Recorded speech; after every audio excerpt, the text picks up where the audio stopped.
अस्सलाम वालेकुम स्टूडेंट्स, आज हम चैप्टर नंबर 4 के लास्ट न्यूमेरिकल को डिस्कस करेंगे। इम्पॉर्टेंट भी है, थोड़ा सा कॉन्सेप्चुअल भी है। कहते हैं a block of mass is 10 kilogram suspended at the distance of the 20 centimetre from the centre of uniform bar 1 metre long. Students वो ये कह रहा है कि एक आपके पास 1 मीटर लंबी बार है, ठीक है, 1 मीटर लंबी लॉन्ग बार है। यहाँ से लेके यहाँ तक फासला जो सा है उसका 1 मीटर है। 1 मीटर में कंसिस्ट करता है 100 सेंटीमीटर पर। किस पर कंसिस्ट करता है? 100 सेंटीमीटर पर। कहते हैं उसके सेंटर से 100 सेंटीमीटर का हाफ क्या होता है? 50 सेंटीमीटर। 100 सेंटीमीटर का हाफ क्या होता है? 50 सेंटीमीटर। कहते हैं सेंटर से 20 सेंटीमीटर ऑफ द यूनिफॉर्म बार के डिस्टेंस के ऊपर 10 किलोग्राम का मास क्या किया गया? हैंग किया गया। यानी कि यहाँ से आप सेंटर से 20 लगाएं तो ये 60 हो गया और ये क्या हो गया? 70। यही 20 डिस्टेंस कहते हैं। यहाँ पर क्या किया गया है? 10 किलोग्राम का जो मास है वो हैंग किया गया है। कहता है what force is required to balance it. कहते हैं कितनी फोर्स रिक्वायर्ड होगी इस रॉड को बैलेंस करने के लिए।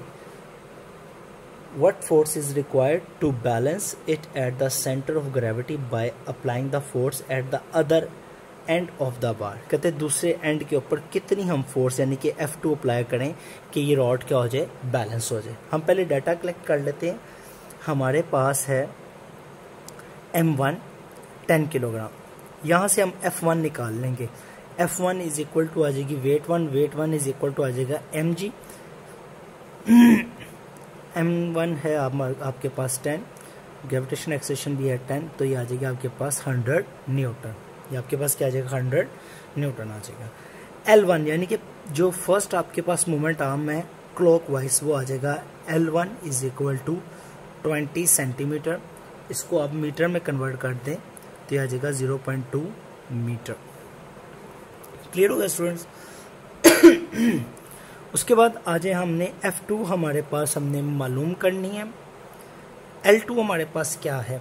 उसने बोला है स्टेटमेंट के अंदर, कहते हैं what force is required to balance it at the centre of gravity. कहते हैं सेंटर ऑफ ग्रेविटी पर हम कितनी फोर्स अप्लाई करें अदर एंड, यानी कि यहाँ से लेकर यहाँ तक अदर एंड। तो आपके पास L2 कितना बन जाएगा? यहाँ तक फासला जो बन जाएगा वो 50 सेंटीमीटर बन जाएगा। अदर एंड की उसने बात की है तो 50 सेंटीमीटर बन जाएगा। L2 को हम मीटर में कन्वर्ट करेंगे तो 0.5 मीटर बन जाएगा। हमने प्रिंसिपल ऑफ मोमेंट्स पढ़ा हुआ है F1 multiply by L1 is equal to F2 multiply by L2, यानी कि clockwise torque is equal to anti clockwise torque हो जाए तो आपके पास एक टर्म आती है जिसको हम कहते हैं प्रिंसिपल ऑफ मोमेंट्स, जिससे ऑब्जेक्ट क्या होता है? बैलेंस भी हो जाता है। F1 आपके पास 100 न्यूटन आ गया, L1 आपके पास 0.2 है, F2 आपने मालूम करनी है, L2 क्या है? 0.5 है। 0.5 को आप इधर डिवाइड में लेंगे,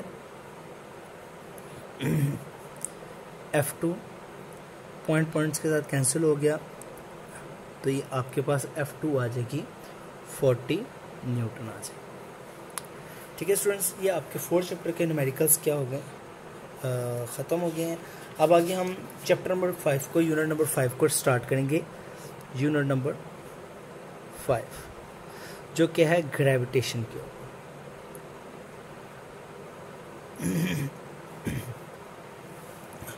न्यूटन की सबसे यूनिक और बनी हुई इंसानियत के ऊपर एहसान करने वाली सबसे बड़ी बात, एहसान यानी कि उसके लिए सबसे इम्पोर्टेंट चीज़ जो न्यूटन ने ड्राइव की वो थी ग्रेविटी।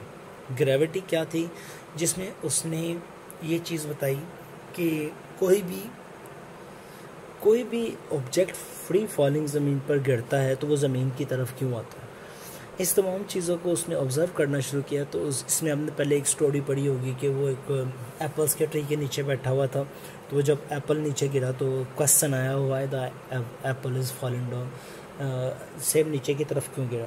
अब इसी सवाल की तलाश में जब न्यूटन ने अपनी तजस्सुस को, अपनी क्या कहते हैं, तहकीक को आगे स्टार्ट किया तो उसने सबसे पहले एक चीज़ को हाईलाइट किया कि फोर्स ऑफ ग्रेविटेशन को।